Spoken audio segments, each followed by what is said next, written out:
Victory. With the arrival of instant information, people sometimes forgot that a news cycle was still in place. News events that transpired in late afternoon were ignored by TV newscast and primetime punditry. In the case of Eva Marie Taffy, the late Monday announcement that she was surrounded by gangsters would be missed by most voters. Many of them voted first thing in the morning before reading the newspapers and blogs and news sites. Most voters were still trying to figure out the whys and whos of the brutal Sunday assassination attempt that sent this brave lady to the hospital where she gallantly fought for her life. The unsinkable, unstoppable Eva Marie Taffy discharged herself from the hospital and had campaigned vigorously until late Monday night. Eva Marie Taffy would probably have won without the sympathy vote, but the wave of heightened sentiment assured a 52% tally. Given that she won a majority and not just a plurality as predicted, the state legislature would not ultimately decide the outcome. Eva Marie Taffy was the victor. Finis.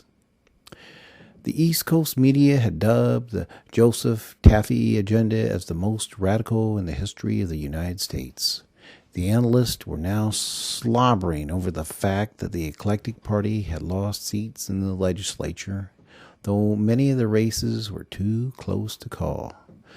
On this Sunday evening, the eyes of the world were on Mississippi and Eva Marie Taffy. The Joseph family was not in attendance at the Oxford celebration. This was Taffy's evening, and they did not care to upstage her. Besides, the labels of puppet and pawn and more vulgar descriptions were not thought to be helpful to her career.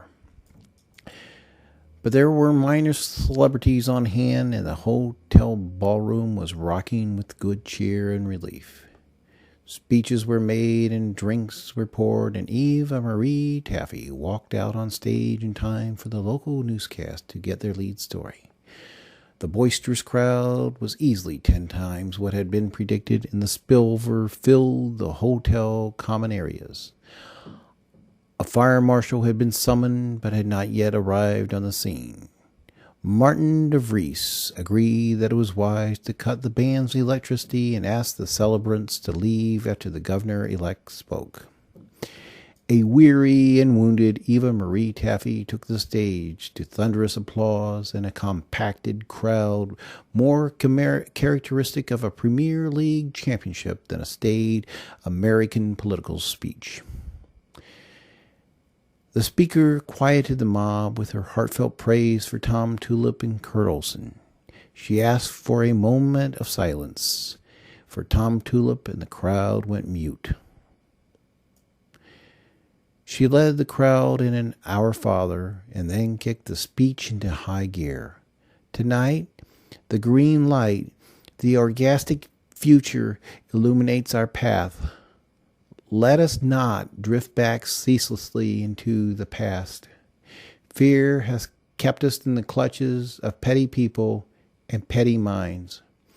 Mississippi, let us embrace our freedom. Mississippi, let us celebrate our freedom. Mississippi, let us live our freedom. We shall peel the rind of cynicism. And if this be the dawn of a new era of courage, or but a brief, shining moment, we will revel with the blissful steam of liberation. And Mississippi, my beloved Mississippi, shall forever shine as not just as a beacon of liberty. My beloved Mississippi shall glow with the luminescence of mankind's moral zenith. Freedom now, freedom tomorrow, freedom forever. Thank you, Mississippi. And Eva Marie Taffy was escorted off the stage and out of the building. The bar was closed, and one of DeVries' assistants calmly asked the assemblage to disperse. He would be answered with the horde singing jingle bells over and over with verse after verse of political filk. In Mississippi, the times, it seemed, had changed. The end.